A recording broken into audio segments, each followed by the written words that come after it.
Oi pessoal, tudo bem com vocês? Nas últimas aulas a gente falou sobre processos e vimos algumas chamadas de sistemas que permitem fazer a criação e a comunicação entre processos. Nessa aula a gente vai estar definindo o que são threads e nas próximas aulas a gente vai estar vendo como é que podemos utilizar threads nas nossas aplicações. Então, relembrando como é que é um processo, a gente viu que normalmente ele é dividido em três partes. A gente vai ter o contexto de software, onde vai ter as informações do código executável, a gente vai ter o nome do programa, qual que é o usuário que criou ele, data de criação, entre outras informações, e o PID, que é o identificador do processo. A gente viu que vamos ter também a parte do contexto de hardware, que vai ter informações de todos os registradores que foram utilizados pelo programa que está executando, e a gente vai ter a terceira parte, que é o espaço de endereçamento, que indica quais que são os intervalos dos endereços que o processo está alocado na memória principal. Então, o que é uma thread? A thread ela vai ser uma linha de execução de um processo. A gente vai estar utilizando o mesmo espaço, a mesma região de memória que é utilizada no processo para estar dividindo em diferentes threads, em diferentes linhas de execução. Então, como é que seria a divisão do processo para acomodar as diferentes threads que o processo pode ter associado? Então, aqui a gente tem um exemplo mostrando como é que seria a divisão do processo. Cada thread vai utilizar o mesmo espaço de endereçamento do processo. Então, a gente pode ver nesse exemplo que vamos ter três threads associados a um processo.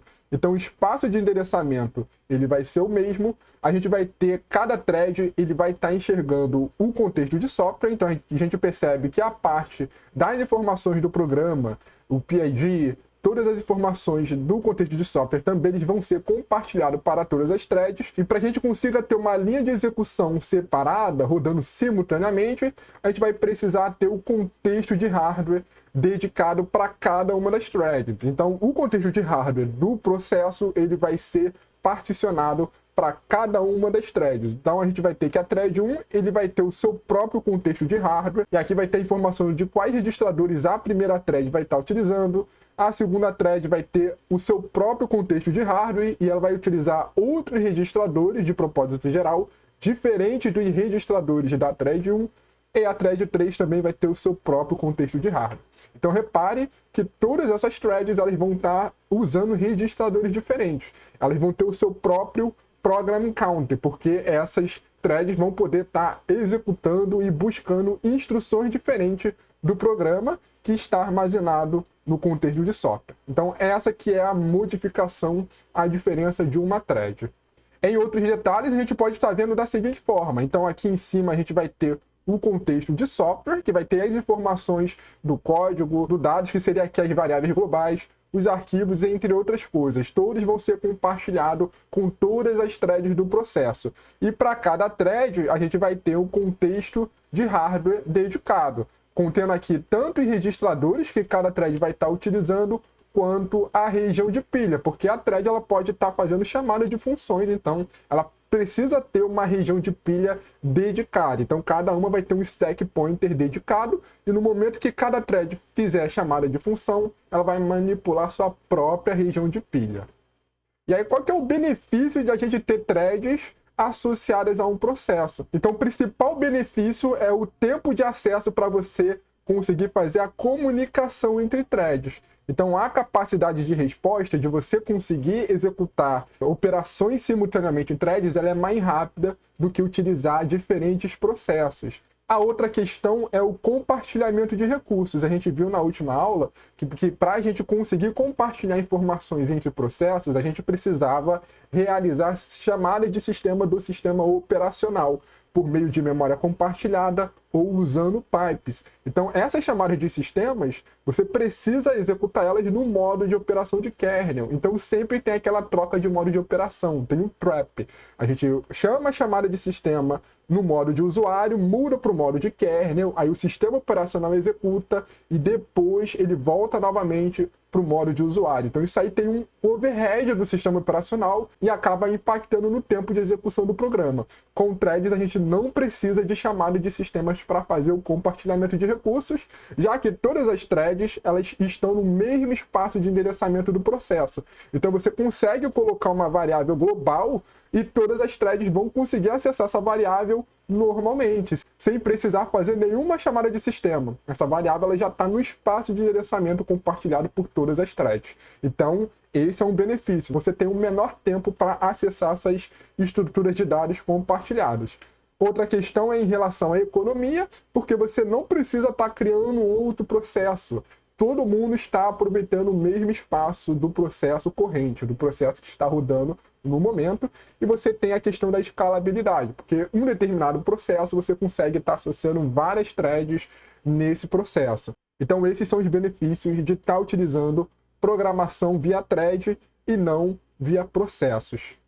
Quando a gente pensa em processadores multicores, utilizar threads também melhora o desempenho nesses tipos de processadores. Então a primeira questão é a divisão de atividades, onde a gente consegue estar dividindo o nosso código-fonte para ser executado em diferentes threads, e o sistema operacional ele sempre vai estar alocando uma thread em diferentes cores, de forma que você consiga sempre estar preenchendo todos os cores do processador para que não esteja nenhum ocioso.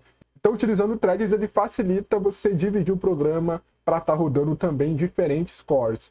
E a gente consegue ter, dessa forma, um equilíbrio, um balanceamento de carga. Ou seja, você vai ter que cada core ele vai estar executando partes do nosso programa ao mesmo tempo. Então isso aí acaba diminuindo o tempo de execução do programa, já que agora você tem trechos executando paralelamente. E também isso aí favorece a divisão de dados, já que você consegue ter regiões compartilhadas. Então você consegue ter uma estrutura de dados global, onde partes dessa estrutura de dados vão ser acessadas por threads diferentes. Então isso fica mais fácil fazer essa divisão do que cada thread vai executar. Outra questão que melhora é a dependência de dados, já que é fácil você ter o compartilhamento de recurso. Todo mundo está na mesma região de memória, então você não precisa fazer nenhuma chamada de sistema, você não precisa ter troca de contexto, então isso acaba sendo mais rápido e é mais fácil de testar e depurar, já que você está rodando no mesmo processo do programa, então é mais fácil você criar funções que contabilizam quanto tempo demorou para rodar determinada thread. Utilizando processos, você precisaria fazer uma chamada de sistema. Então temos essa facilidade com programação paralela, com programação multicore. A gente tem dois tipos de threads, que são as threads de usuário e as threads de kernel. O conceito de thread ele foi proposto antes de surgir os processadores multicore. Então, antigamente, quando não tinha processadores multicore, a gente tinha as threads de usuários que eram implementados pelas aplicações. E a gente conseguia utilizar essas threads fazendo uso de algumas funções de bibliotecas. Então a gente não precisava ter suporte do sistema operacional. Então isso significa que sempre para a gente criar thread, fazer comunicação entre threads, a gente não precisava realizar chamadas de sistemas, porque o sistema operacional ele não tinha suporte a isso. Isso facilitava porque você conseguiria utilizar as funções de threads sem ter que passar pelo modo de operação do kernel. Uma desvantagem que a gente tem com o thread de usuário é que se ela fizer alguma chamada de sistema, utilizar alguma função que bloqueie a thread, ela vai acabar bloqueando o processo como um todo. Então, mesmo se você tiver outras threads de usuário, no momento que a thread ela fizer uma chamada de bloqueio, ela vai bloquear o processo todo. Isso não acontece com as threads de kernel. Já as threads de kernel, elas foram popularizadas com a vinda dos processadores single core e com as arquiteturas multithread. Uma arquitetura multithread é como se fosse um pipeline que ele é compartilhado por mais de uma thread. E essas threads elas são implementadas em hardware, elas têm suporte na arquitetura do processador. E para que o sistema operacional consiga controlar isso, a gente tem esse suporte de multithreading no kernel do sistema operacional. E aí todo tipo de manipulação e troca de contexto em threads é preciso fazer chamada de sistema, o que acaba ocorrendo em maior custo, porque a gente vai ter troca de contexto para saber qual thread de usuário vai ser mapeada na thread do kernel, na thread que é implementado em hardware pela arquitetura do processador. Por mais que a gente tenha um tempo maior para estar fazendo troca de contexto de thread de kernel, a gente vai ter maior paralelismo. Então isso significa que se uma thread ele fizer uma chamada bloqueante, ele não vai bloquear o processo como um todo. A gente vai bloquear somente a thread, já que ela tem suporte também na arquitetura do processador.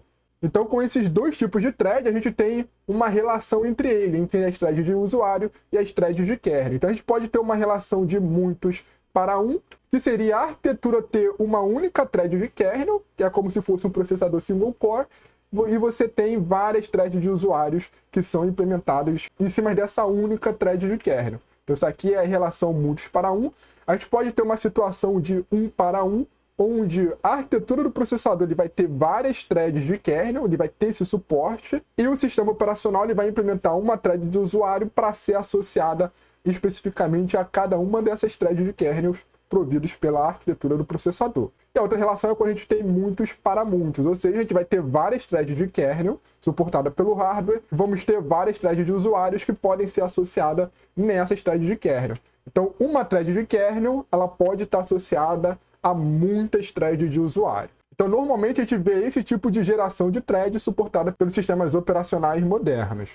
E aí, como é que seria, então, a associação de uma thread de usuário para uma thread de kernel? A gente vai ter o modo kernel, a gente vai ter chamada de sistema, que são utilizadas somente pelo sistema operacional para fazer troca de contexto de thread, estar escalonando uma thread de fato para executar, fazer comunicação entre threads, então vai ter chamada de sistemas que vão ser utilizadas. E aí, para facilitar o uso dessas chamadas de sistema, a gente vai ter lá no modo de usuário algumas bibliotecas que eles vão estar implementando thread de usuário. Então aqui, por exemplo, a gente vai ter da thread 0 até a thread 4, e a gente, no momento que utilizar uma dessas threads, elas vão estar associadas, por exemplo, a uma única thread de kernel. Então, dependendo do tipo de operação, a gente sempre vai precisar fazer uma chamada de sistema aqui no kernel para fazer alguma comunicação, para fazer algum escalonamento dessas threads. Então, normalmente é assim que a gente tem implementado o uso de threads em sistemas operacionais. E aqui a gente tem alguns exemplos de algumas APIs que a gente pode estar utilizando nas nossas aplicações. A mais popular é o pthreads, que é o padrão do POSIX, que normalmente é utilizado nas distribuições do Linux. A gente tem também a API do Win32 para o sistema operacional do Windows. A gente tem suporte também no Java, já que ele é uma máquina virtual, a gente consegue estar utilizando algumas funções próprias deles para estar usando threads. A gente tem uma biblioteca que facilita bastante o uso de threads, que é o OpenMP, que ele é normalmente utilizado para a linguagem C e C++. A gente tem outra biblioteca da Intel, que é o TBB, de Thread Build Blocks, que ele é utilizado para o C++. Então, nessa aula, a gente começou a ver os conceitos de thread, a gente vai estar vendo outros vídeos mostrando como utilizar alguma dessas APIs para estar usando o thread nas nossas aplicações. E depois, a gente vai começar a introduzir no assunto de escalonamento de processos. Então, vou finalizando por aqui. Até mais, pessoal.